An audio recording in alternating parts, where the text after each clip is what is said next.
Oh my goodness, it is a Valleycast takeover. What?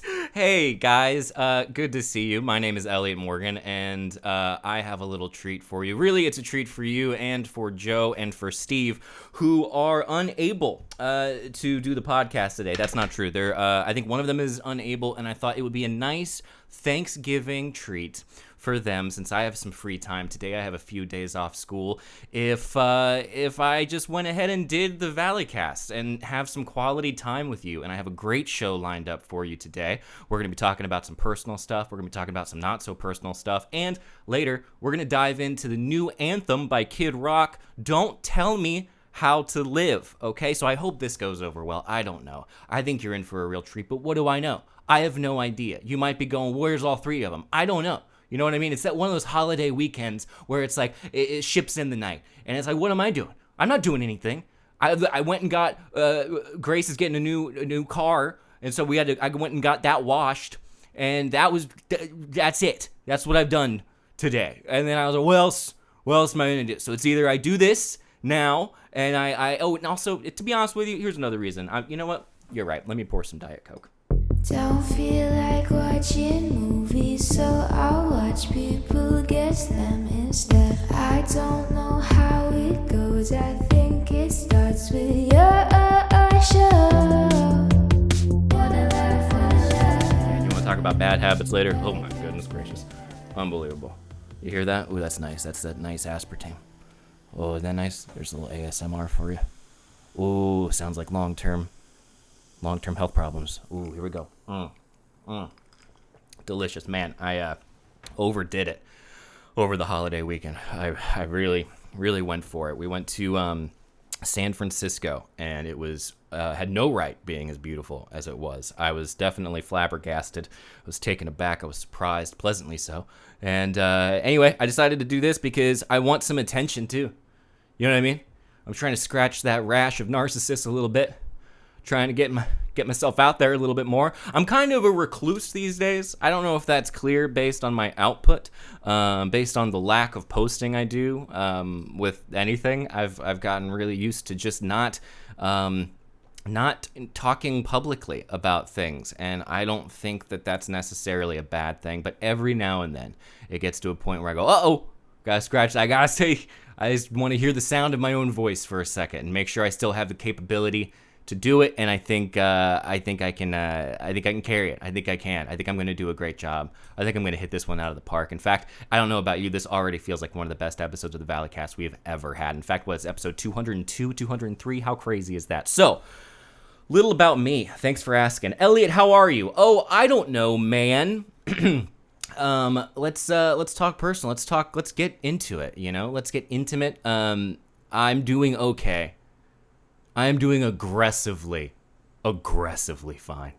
Do you know how that feels? When you're just right, just fine, just absolutely. And you might say, well, that's good. No, that's not what I said. That is not what I said. I said I am fine. And I am like, I should take home a medal for how okay I am. I'm hitting it so far I'm hitting it not even a home run.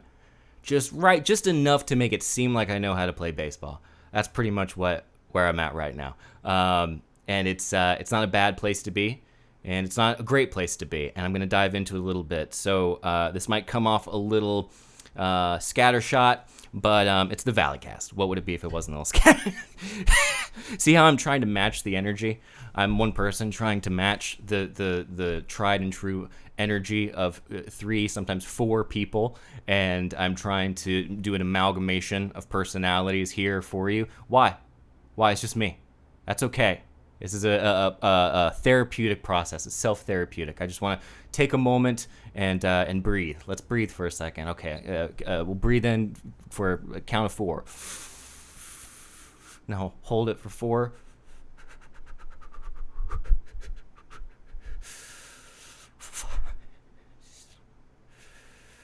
Exhale. And we're good now. We're calm. Okay. Yeah, man. Okay, so I'm doing fairly okay. And here's what's going on. For starters, life is good in many ways. And one of those ways is, I'm in a wonderful relationship. It's very fun. I get to spend so much time with the person I love, which is usually a good thing until we both go a little crazy because we're just staring at each other. We're like, what do you want to do now? But it's also a detriment sometimes because being in love, I don't know if you guys have ever experienced that. It's exhausting. It's truly tiring. It's not a easy thing. It is like a emotional workout, and it's wonderful. I wouldn't trade it for the world. I know there are people who would give anything to be in love. I understand that. It's a blessing. It's the biggest blessing of my life in the history of my 34 years on this planet. But boy, I get tired. I get tired sometimes.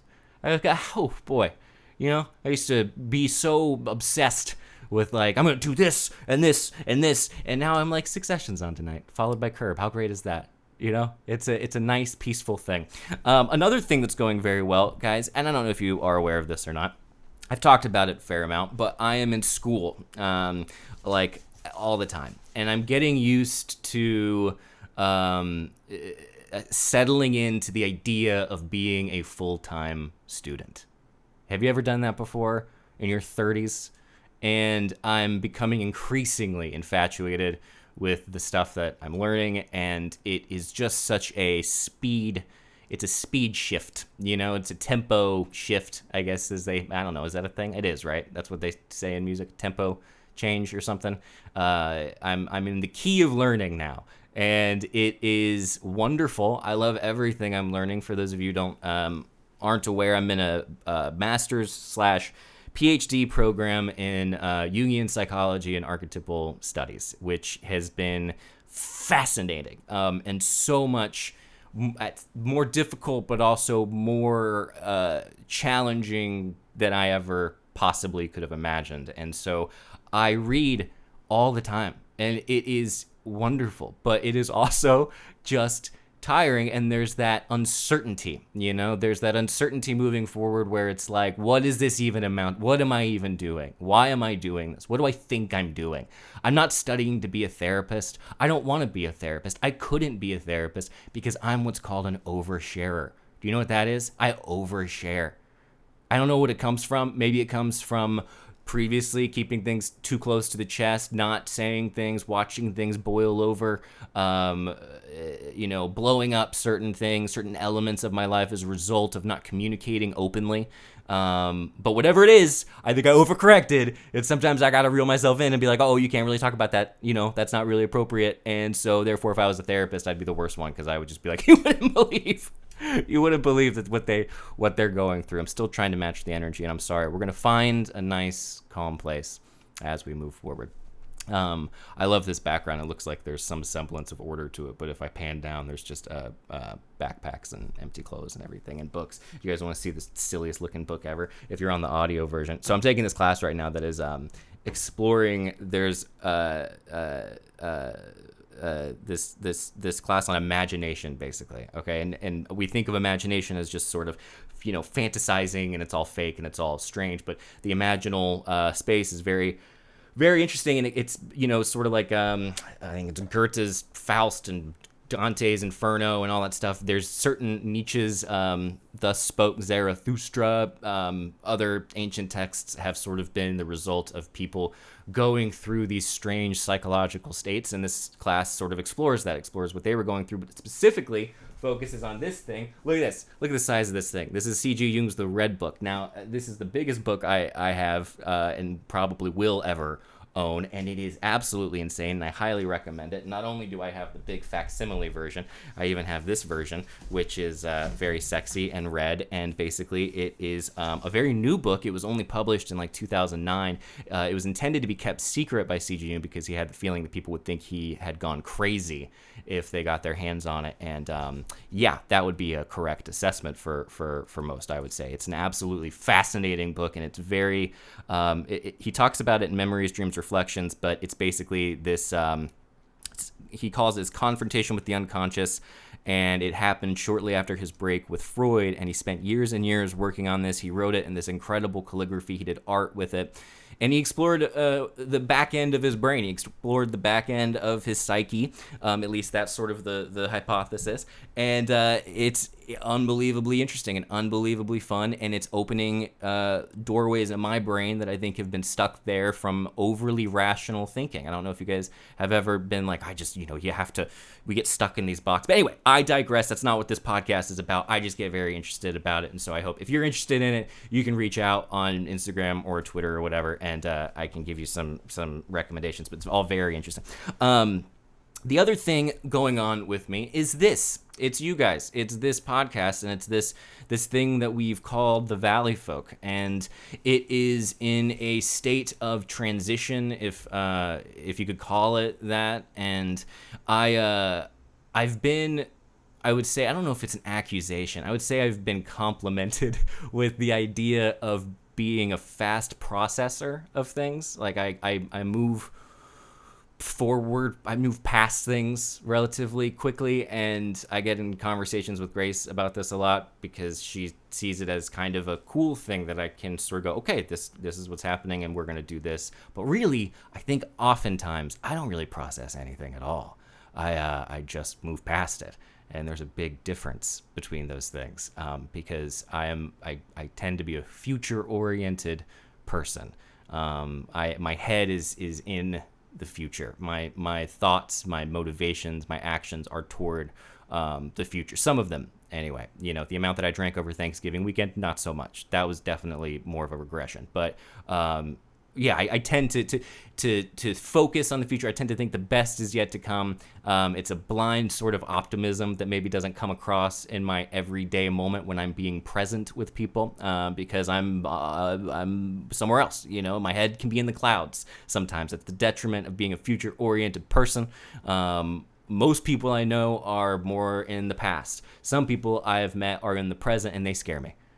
Those are the people that are like, hey, just everything's fine. I'm like, no, it's not. No, everything's not fine. Maybe we'll get there, and everything never was fine. Certainly not fine right now. But it's nice to be in the present. It's nice to take those meditations that we just did earlier, and I hope you're feeling as zen as I do right now. So look at that. We're doing great. This is a nice, fun intro, but I'm processing this whole thing. I'm processing it in my own way and on my own time, and I'm doing it very quietly because it probably doesn't. I don't communicate well how much all of this has meant and how important it has been. And with those types of feelings come also other feelings, like certain types of regrets, certain types of, oh boy, I could have done that one better. Oh, I could have seen that one coming. How did I not know? And oh man, if we'd have done this differently, this would have been better. But I think I'm coming to terms with the Valleyfolk for myself, and so I figured, why not talk about it on the Valleycast? There might not be a more appropriate place to do so, and because I can be long-winded and not get to a point very quickly, it's probably best that it's just me rambling right now. But this is just my personal take on it, and this is the way I'm thinking about it. All right, so I'm going to start with a story. This is going to be kind of a metaphor. If you don't like it, I totally get it. It's not going to make a ton of sense. There's not going to be a linear path here. It's going to be circling around something. So I'm going to begin with a story that happened. That I'm going to be intentionally vague. My intention here is not to speak negatively or harp on anything that no one. I'm not gonna. There won't be any violins playing. So at the beginning of the Valleyfolk, there's always been this sort of tension. There's always been, in any group, any creative group that you're working with, there's always going to be difficulties. In the beginning of the Valley, before we even started making content, I was already like, something's off. You know what I mean? Something is there's been some things said and done that I don't know. I was hurt, I was angry, I was frustrated, and I was scared. And so I got a call from this guy named, and this will all make sense a little bit. I got a call from a guy named Rob Bell, who I super admire. If you don't know who Rob Bell is, he wrote a book called Love Wins. He used to be like a pastor for, I think it was like Mars Hill, not the crazy Mars Hill, but a different Mars Hill. And he's a great guy. He's written a bunch of stuff, and he does a bunch of public speaking. And I really respect him. I think he's a good person, and he gave me a piece of advice. And this is what he said. He was like, Elliott, do you know what alchemy is? And that's a funny, looking back, I think this is an interesting element to at least my journey with the Valleyfolk. Because I was like, no, I don't know what, I mean, I know was like, tinkering, and there's, gold, and you're making gold out of something. And he was like, you guys, the four of you, seem to have something that when you're all together, it is greater than the sum of your parts. There's something explosive that resonates. And he was like, don't lose that. Don't hold on to that, because there's something very special about that. So I was like, okay, and I calmed down, and I got my MeUndies out of a wad, and I was like, I got it. Let's move forward and see what happens. It also goes to show that sometimes the best advice, you can only listen to it for so long, because the more I think about it now, the more I think about looking back on the Valleyfolk, that I think is the highlight for me. There was this alchemical thing that was happening that was incredible and beyond my understanding. I think beyond any of our understandings. And that was the experiment. That was the alchemical experiment. Now, since then, what's interesting, to me at least, is I've gone from doing this company to going through the ups and the downs, and then going to school and going, I really like this type of psychology. I really like this way of looking at how our brains work, and I'm fascinated by it, and I have many years left on this planet. I want to explore this as best I can, take a risk, challenge myself, see what I can learn. But the thing is, unbeknownst to me, alchemy was hugely important to C.G. Jung. He wanted to find historical antecedents for his model of the psyche. So he wanted to find a way to justify what his ideas were that would support it, because it's not like we just invented. Psychology is a very young field. It's only like 150 years old at that. It's the newest of the sciences, but it's not like our brains are. It's not like depression was not existent before we named it depression or pick any other, diagnosis. And so he wanted to find things in history where he could find hints of what he was working on. And with alchemy, he found a parallel toward the idea of individuation. And if you don't know what individuation is, it's basically a lifelong process of developing a personality. It's where you kind of come to terms with the stuff that you don't want to think about, maybe the stuff that you haven't processed because you're so focused on the future. It's the stuff that it's the stuff that that you don't even know about, that is hiding in your own brain because you've kind of unconsciously put it there. And he found these parallels in alchemy, and he also found it in Gnostics and the Neoplatonists and Plato and all that stuff. So he went back as far as he could. But in alchemy in particular, he found this incredible support for his ideas, which may or may not be super relevant or correct for that matter. But it's interesting to learn how he got there. People of specifically newer Jungians, Hillman I'm very into right now. He does archetypal psychology, very into him, and he took a lot of Jung and then left a lot of Jung behind, so it's all very fun. And I won't go on to a tangent, but whatever. This is my rash and narcissist that I'm scratching, so just buckle up. And so I know more about alchemy. And so now when I look back on that metaphor of Valleyfolk in terms of alchemy, the thing that I don't know, whatever. This is going to be whatever. The alchemists would very frequently handle things like liquid mercury. Now, mercury is what they were using to sort of turn other substances into gold, or to try to turn other substances into gold. And it was not just a science experiment, because the alchemists primarily were pre-science. Alchemy dates back to 2,500 years ago, started with the Egyptians, I believe, and it experienced a resurgence in the medieval times.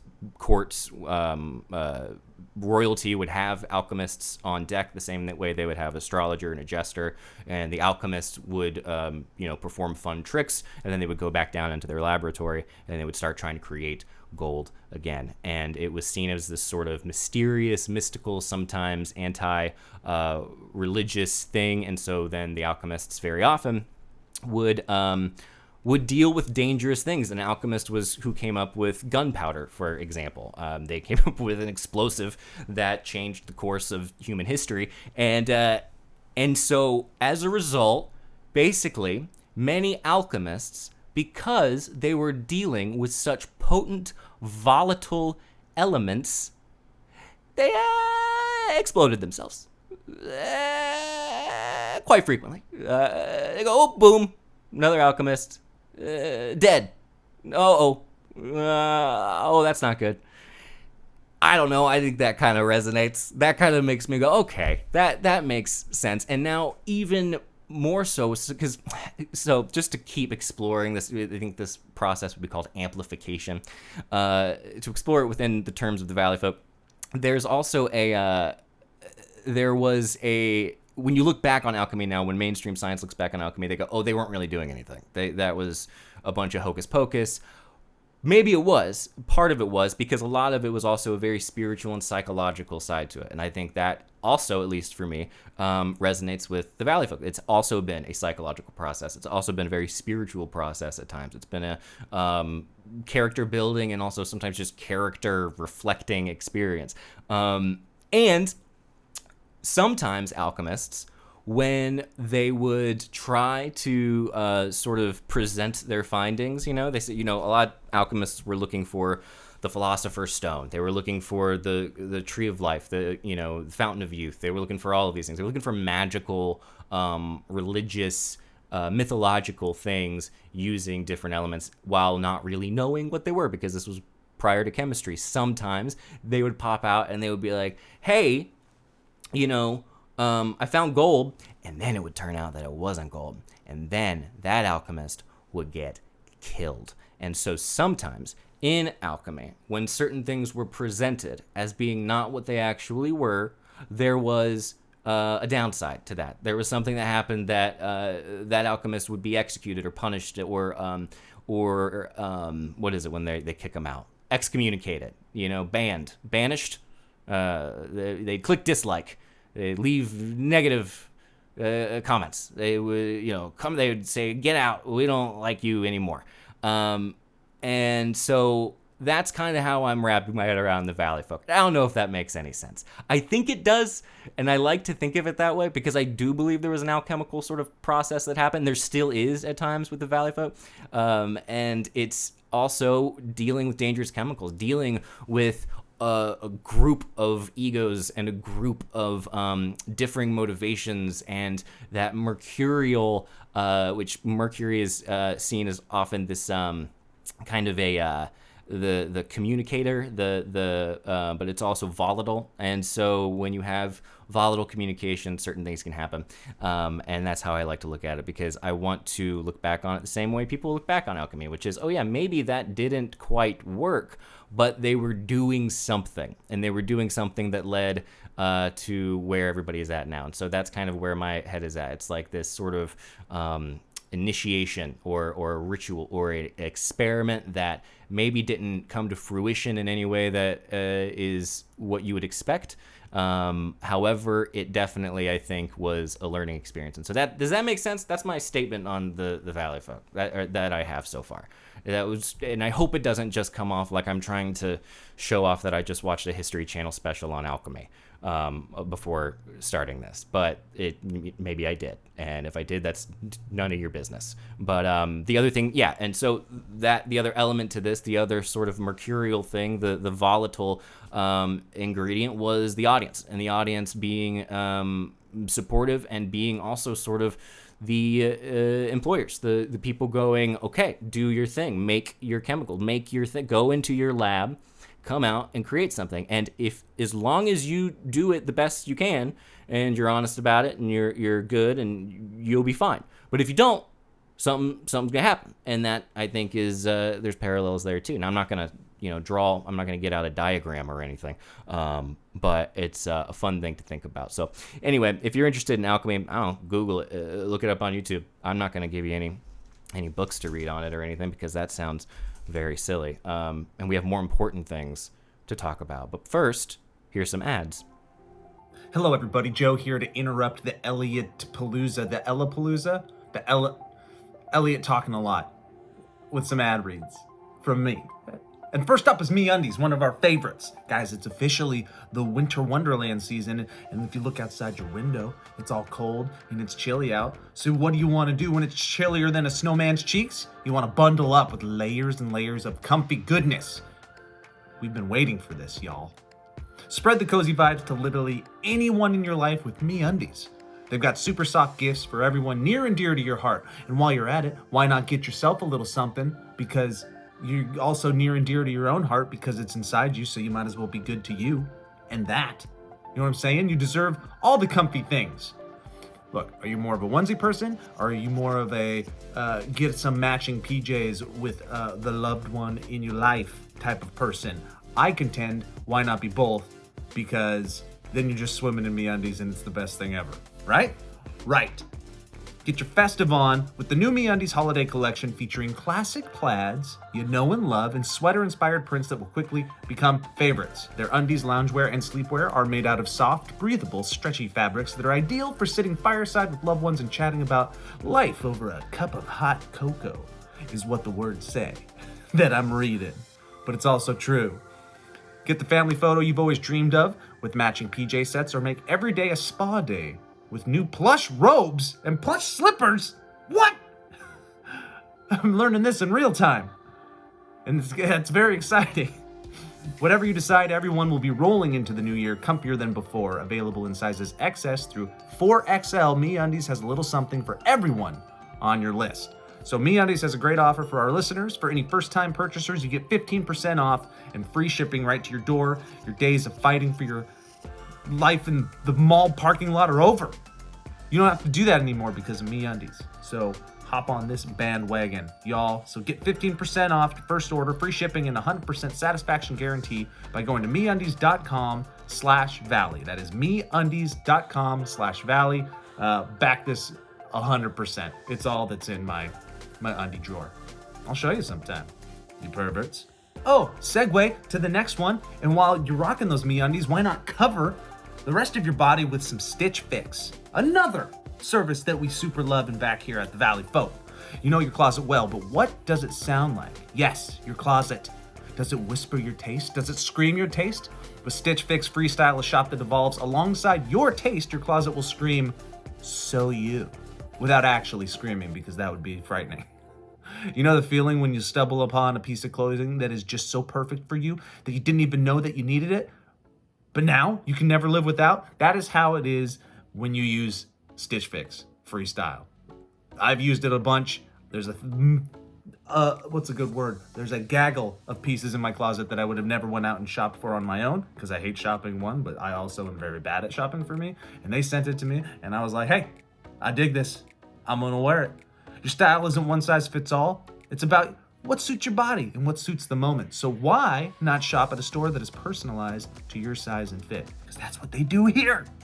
Introducing Stitch Fix Freestyle, a shop built just for you. Stitch Fix Freestyle is your trusted style destination where you can discover and instantly buy curated items based on your style, likes, and lifestyle. Whether you're looking for a brand you love or to try a new one, at Stitch Fix Freestyle, you can shop a range of over 1,000 brands personalized to your size and fit. That's, we're just spoiling you now. This is ridiculous. With styles for workouts to workwear, for lounging around the house, or for a night out on the town, Stitch Fix Freestyle has clothes for any occasion. Yeah. Plus, there's no subscription required, and they offer free shipping, returns, and exchanges. So to get started today by filling out your style quiz at Rewind. Get started today by filling out your style quiz at stitchfix.com/valleycast. That's stitchfix.com/valleycast to Stitch Fix Freestyle. Give it a shot. stitchfix.com/valleycast. Stitch Fix Freestyle. And now segue to number 3. You're looking good under your clothes. You're looking good with your clothes. Now you gotta get the rest of you looking good, right? We're gonna talk about apostrophe now. Get ready, buckle in. Have you guys heard of tretinoin or spironolactone or clindamycin? Clindamycin. Look, I may not be able to pronounce these ingredients, but I can tell you what they do. All right? Tretinoin unclogs pores and evens skin tone. I'm just in my brain. I'm not reading it, you guys. Spironolactone targets hormonal acne. And clindamycin fights acne-causing bacteria and inflammation. I still don't know if I pronounced that last one right. I didn't know what these were either until I got my own prescription acne treatment from Apostrophe, the sponsor of this episode. Apostrophe is a prescription skincare company that offers science-backed oral and topical medications that are clinically proven to help clear acne. Apostrophe connects you with a board-certified dermatologist who will create a personalized treatment plan that is perfectly tailored to your skin, no one else's. Simply fill out Apostrophe's online quiz about your skin goals and medical history, then snap a few selfies, and your dermatologist will create your customized treatment plan. Apostrophe treats all types of acne, from hormonal acne to facial acne, and even chest knee, back knee, and butt knee. They treat breakouts from head to toe. What are your skincare goals? That's what the dermatologist is for. You get to go back and forth and set up a perfect plan that works for you. I did that. I had this upper acne up on the forehead, the greasy spot, and I could never really get rid of it. Hooked up with a dermatologist here from Apostrophe, and we worked it out. And as smooth as a baby without acne. So you should give it a shot because, again, it's about you. It's personalized to you. It's not just going to a store and kind of rolling the dice. This is a plan that you figure out in concert with a team for your body and your face, and it's good. So we have a special deal for our audience. Save $15 off your first visit with an Apostrophe provider at apostrophe.com/valleycast when you use our code ValleyCast. This code is only available to our listeners because you're special. So to get started, go to apostrophe.com/valleycast and click begin visit, then use our code ValleyCast at sign up and you'll get your first visit for only $5. That's apostrophe.com/valleycast. Use that code ValleyCast to get your dermatologist certified treatment plan for $5. And we thank Apostrophe for sponsoring this podcast. And before I go, please do take a moment, use all of these codes, go try all these services out, back them all 100%, and it helps you and it also helps us. So thank you for listening. Thank you to our sponsors. And now back to Elliott.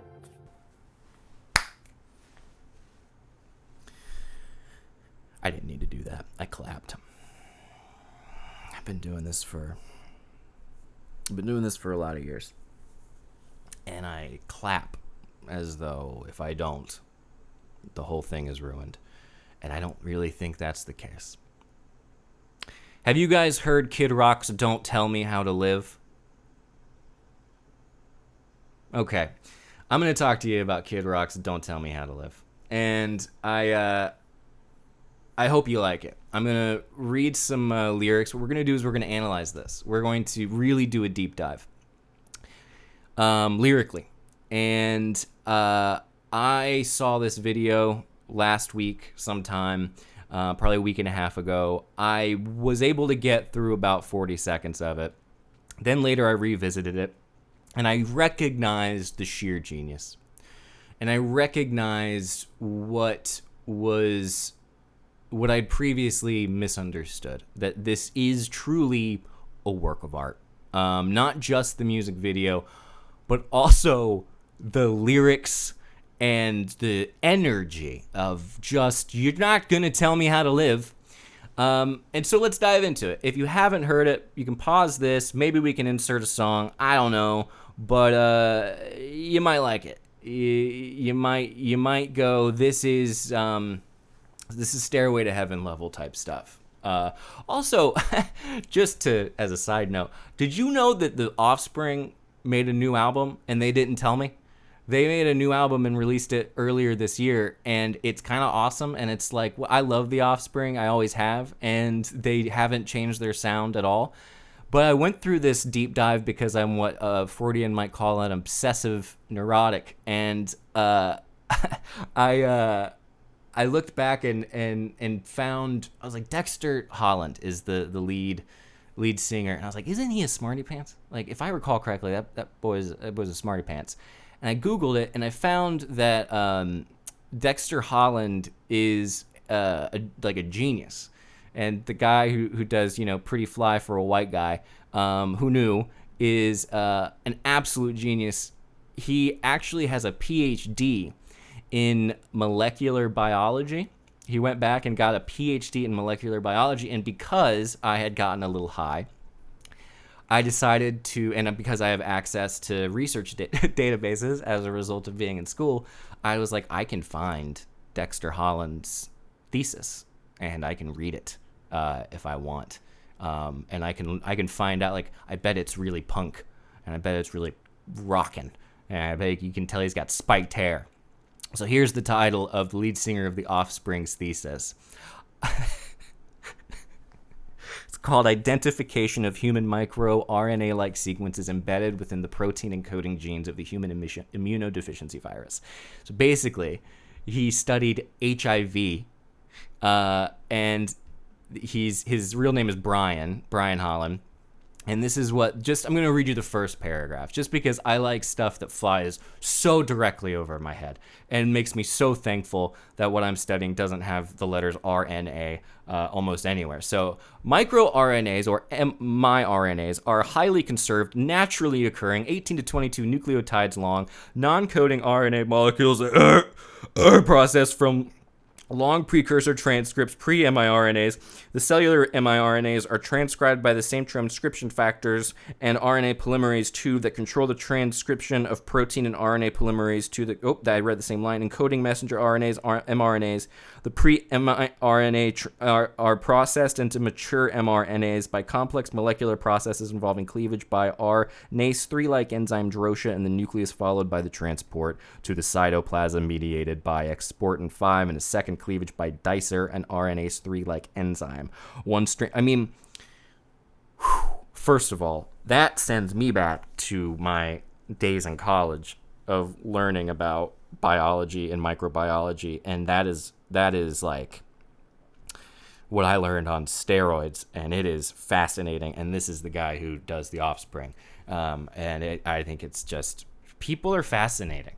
What else is there to say?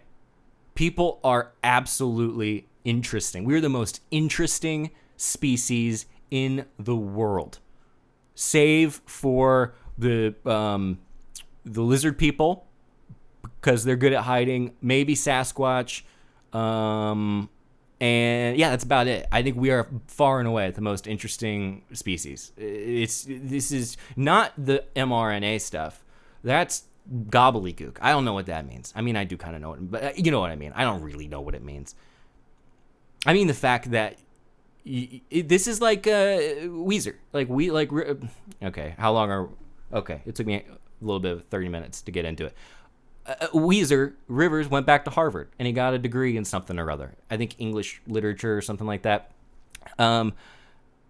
People are interesting, and they're doing interesting things. And I think that there's a lesson to be said for people moving forward in life and embracing changes. And that's what my favorite part is about Kid Rock's Don't Tell Me How to Live.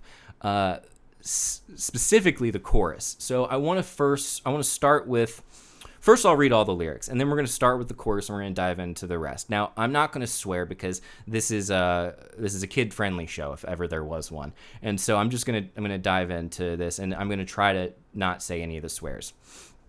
F all you hoes. Detroit till I die, mother effer. Talking all that bull crap. Ain't nobody gonna tell me how to live. See? You didn't think you'd get any singing on here, did you? That was Monster Truck's part. I'm a moonshine sipper, straight slipping in the darkness. Far from heartless, I'm more like the sharpest. Tool in the shed? No, I've never been the smartest. But make no mistake, I hit the effing hardest. Devil without a cause. You heard me scream it. And 20 years later, B, I still effing mean it. Bucka, you ain't never met a mother effa like this. Kiss my ass, then you can suck my D sideways. My way or the highway? Listen up, ain't nothing changed here. I still don't give a F. So what the F's up with the backlash? You snowflakes, here's a news flash. Ain't nobody gonna tell me how to live. Again, that was Monster Truck's part. Moving on. Years ago, we all thought it was a joke, see? that every kid got a mother effing trophy. Do you think he added the C to make it rhyme with trophy? Who knows? But yo, homie, here's the situation. A nation of pussies is our next generation. I think that's great. And these minions and their agendas, every opinion has a millennial offended. But this amendment 1, it rings true. And if you don't dissent, B, then C number 2, ain't nothing new. Right church, wrong pew. Get a clue, accrue your fake news and views can all get the bottom of my mother effing shoe. I'm the last of a few still screaming F you. Ain't nobody gonna tell me how to live. And then he repeats it. Ain't nobody gonna tell me how to live. And then he says, oh, I'm gonna soar like an eagle. My wings will carry me away. I got the heart of a lion. I get stronger every day. This is the third verse. There's 3 verses. You'll never tell me crap. You'll never flip my script because I'm more outrageous than the Vegas Strip, which is very not that outrageous. It's not the most outrageous part of anyway. You're like Mayberry, B. I'm hard and crisp, high risk hillbilly, but I'm filthy rich. You're like Milli Vanilli, kind of silly and shit. I'm like Shotgun Willie smoking Phillies and shit.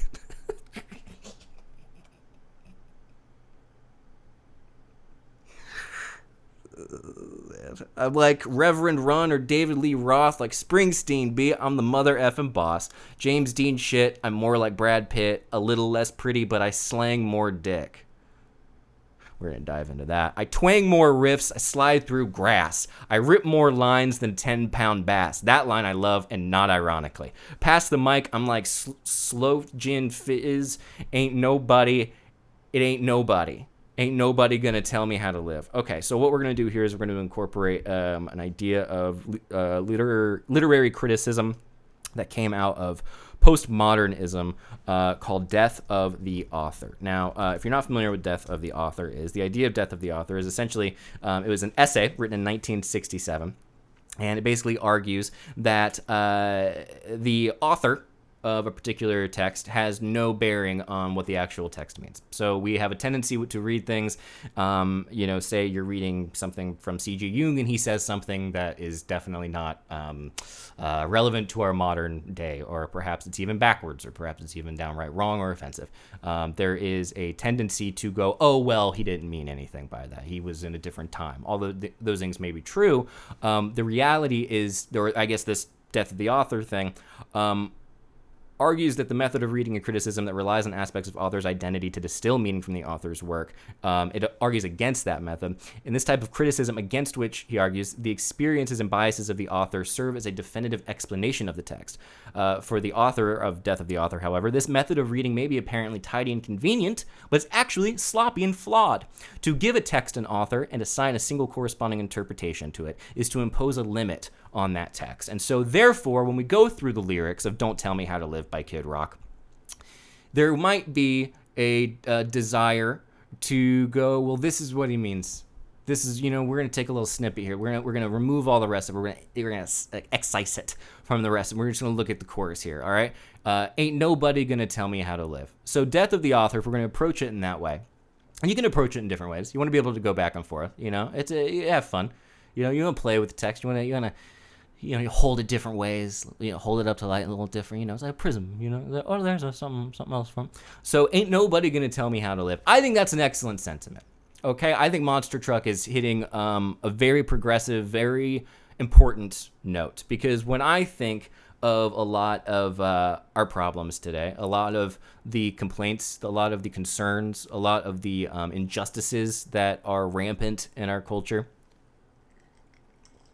I think a lot of them could be solved if we recognized that we need to not tell people how to live. Especially if they are have a history of being told how to live in this country. I think those people especially should not be told how to live. I think they should be recognized as full autonomous human beings, and we should come to grips with our past, come to grips with what we've done. So for Monster Truck to say this is truly remarkable. Ain't nobody gonna tell me how to live. Right on, Monster Truck. Right on. You know what I mean? No one's gonna tell you how to live. And in fact, I don't think we should tell anybody how to live, at our core. Unless, say, I don't know, and I'm just spitballing here, there's some sort of collective detriment I don't know, to living the way you want to live, you know? I mean, because you could also, ain't nobody gonna tell me how to live. If, say you're a psychopath, and you go, ain't nobody gonna tell me how to live. Well, maybe somebody should tell you how to live, because if you decide you're gonna go, make a bomb and do stuff with that, I don't know, man. I think I'm gonna tell you how to live. I think I support us telling folks how to live in certain situations, but for the most part, no. I think people, and I think it's amazing that this song is so on the side of progressive people like that. I think it's really incredible.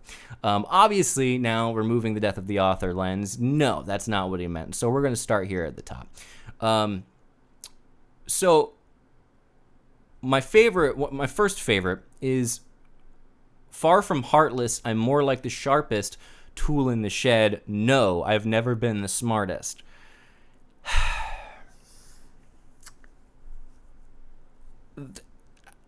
Okay. So there's some self-awareness there that kind of, it's like a caboose, you know? Like, it doesn't exactly lead with the self-awareness. He kind of tacks it on there at the end, almost maybe for the sake of the rhyme. And I think it's good that maybe Kid Rock doesn't recognize that he's not necessarily the sharpest tool in the shed. But then he says, but make no mistake, I hit the hardest. So it seems to me what he's saying is, it's okay if you're not super smart, so long as you can beat people up. And that's one way of looking at things. And you could make so much money if you just memorize the 5 talking points of these grifters. Now, there's some folks who maintain that grifters like this don't really believe what they're saying, that they are just saying it because it appeals to a certain brand of person who feels decentered or knocked off kilter by the ever-changing social climate that we have found ourselves in. And so these people lie and they make up things that appeal to them so that those people can go, oh, yes, that's what I believe. And then they buy their books and then they follow them and then they go to their things. And then those people who receive all of that money and all of those followers and all of that attention, they receive positive feedback for their sort of vitriol, their hate-filled garbage, their absolute and total excrement, and they begin to actually believe that what they're doing is beneficial and what they're doing is just, because it has given both them and their audiences a sense of victimhood and self-entitlement that has given them also a sense of purpose, because we live in a world now where people do not feel a sense of purpose. A lot of middle class, a lot of working class people, a lot of men, a lot of white people, a lot of cis people, a lot of people all across all of the spectrums don't quite feel like they have a purpose, like they have a reason to live anymore. And how else do you have a purpose without finding an enemy? So you find an enemy, you look for an enemy in the other, you create an other, you create a fictional other if that's what it takes. And then all of a sudden you feel like there's a reason though for you to get out of bed in the morning, and you're fighting against something and you're fighting the good fight. And then Kid Rock comes along and he says, 20 years later, bitch, I still mean it, bucka bucka. You ain't never met a mother effer like this. And then he says, kiss my butt, then you can S my D sideways. Why? Why did he say that? Why sideways? What's the purpose? Isn't that, I don't know, but isn't that like kind of, no pun intended, softening the blow a little bit? Like, he just said he hits the hardest, but then he's saying S his D sideways? But wouldn't it be worse to sort of write in the, I don't know. And that's where you get it. That's where interpreting art becomes so subjective. Hawk.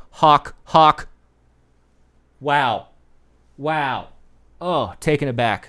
Beautiful. Ain't no one gonna tell that hawk how to live. Such a cool bird. Scary. They can be very scary. Man, there was a hawk that flew into the tree the other day, and I was looking at it. It was so beautiful. And then I was like, I love birds. I've gotten really into birds lately.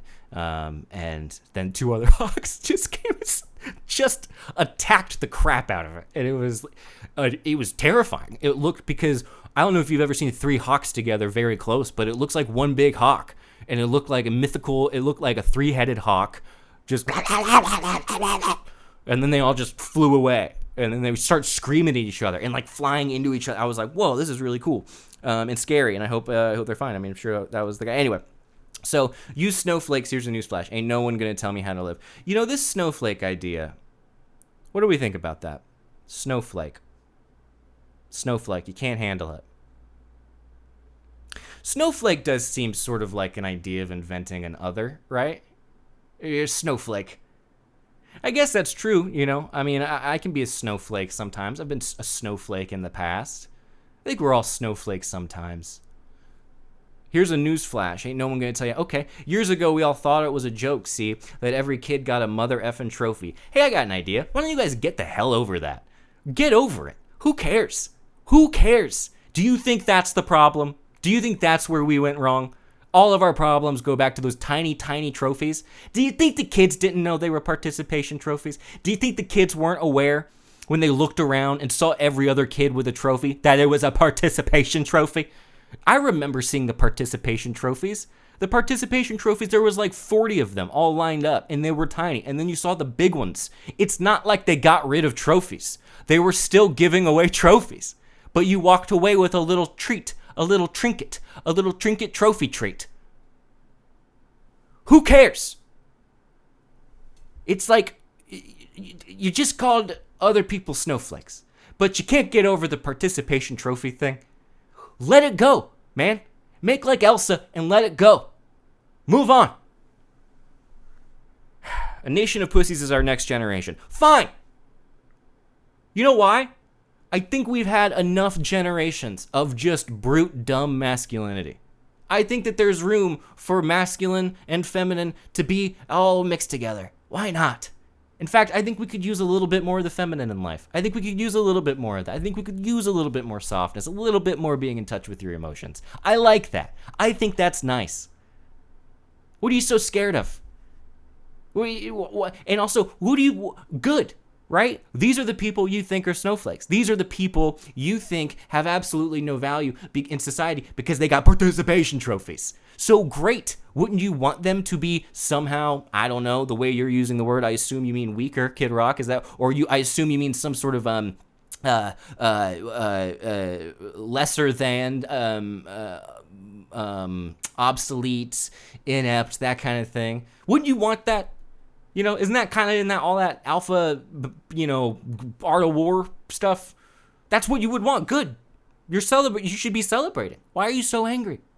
If I found out that the people I disagree with had no way of beating and rising up and winning because they were pussies, I'd be like, great. It's like when you're playing Monopoly, okay? And you end up with, let's say, my favorite, the Orange Properties, St. James Place, Tennessee, New York Avenue. And you get some of the yellows. You just get one of the yellow, one of the greens, and then maybe one of the reds. You're set, by the way. That's the perfect Monopoly strategy. You're never gonna land on the blues. It's fine. People will go for the blues. Rookie mistake. All right. But when you have that, when you have a little bit, when you have your orange properties, nice middle of the road properties, a couple specks of the bigger ones. All right. Do this on the first go around. All right. You get all those properties. Focus on the orange. You see the other people. What are they doing? They're going for the St. Charles. They're going for the what are the purple ones right by the orange ones? They're getting stuck with the Baltics, the Mediterranean avenues. If I find out that the person I'm playing Monopoly against is stuck with Mediterranean Avenue, I'm not going to be sitting there going, shame on you. I'm going, okay. Kind of lost the plot there with that one. In these minions and their agendas, every opinion has a millennial offended. Prove it. I'm going to need to see some data on that, Mr. Rock. Really? I don't think I've been offended in like 4 years. I try to be. No, I do get it. I do get offended. But you got to really go for it. Maybe you're confusing being offended with being exhausted. Maybe that's what's going on. Kid Rock. Maybe you're thinking that because sometimes millennials see the same mistakes happening over and over again and still seek, perhaps because they're future-oriented people themselves, some sort of rectification of a inherently unjust system, and they see the same crap happening over and over and over again, that they eventually just go, and they start singing John Mayer's Waiting on the World to Change and staying in their houses all the time. Maybe you think that's what being offended is, but you kind of sound offended yourself, Mr. Rock, and I don't want you to come at me, but just saying, ain't nothing new, right church, wrong pew. What does that mean?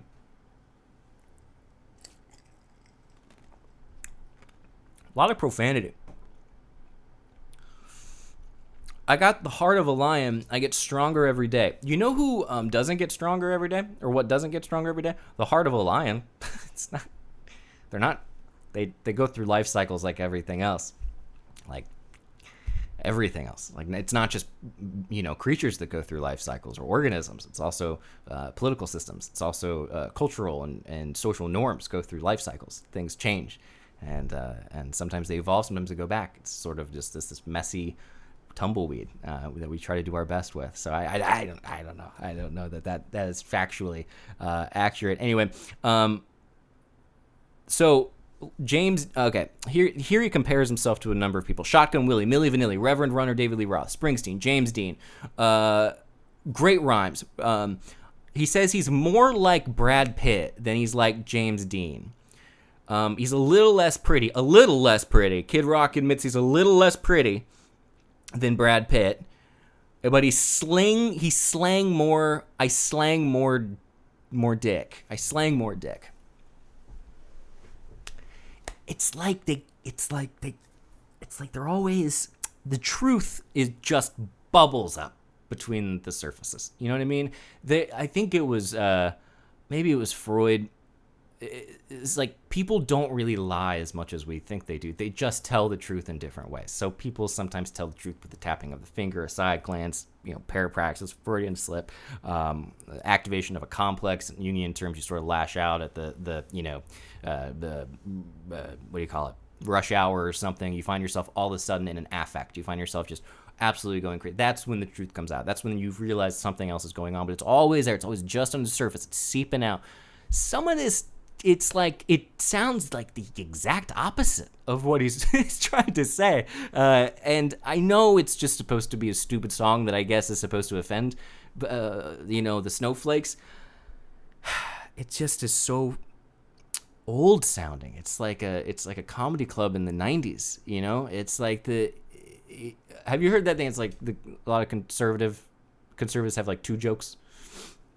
Really, they have one joke, and it's usually about trans people, and then the other joke is now it's "Let's Go Brandon," which they think is like hilarious. Apparently people were saying F Joe Biden, and an announcer at a sporting event misinterpreted it as "Let's Go Brandon," and they now say "Let's Go Brandon" as a code for F Joe Biden. All right, man, why you gotta, what is that even, why, who are you talking to? It reminds me of the scene from Truman Show when Truman Burbank is recognizing that he's being watched, and his wife starts advertising a new type of knife to him, and he's like, who are you talking to?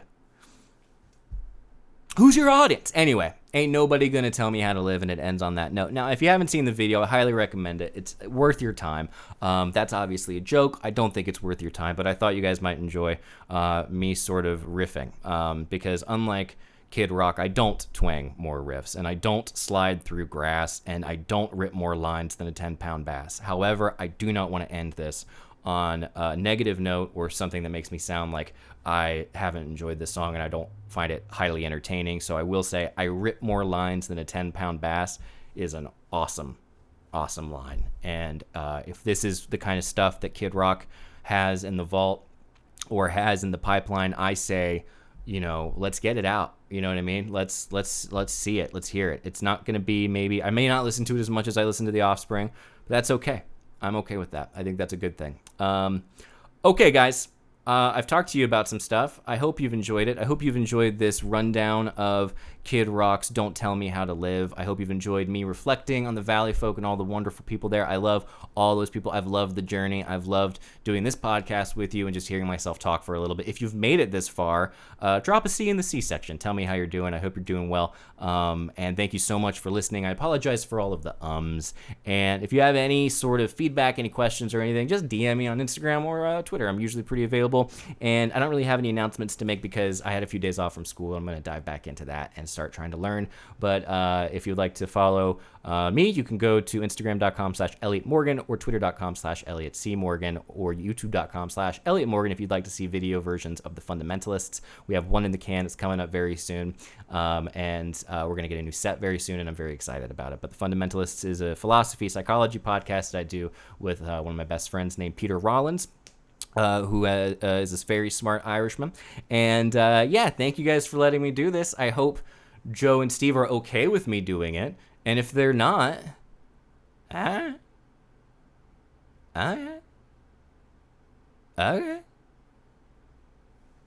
Anyway, I'll end with a passage from the Red Book.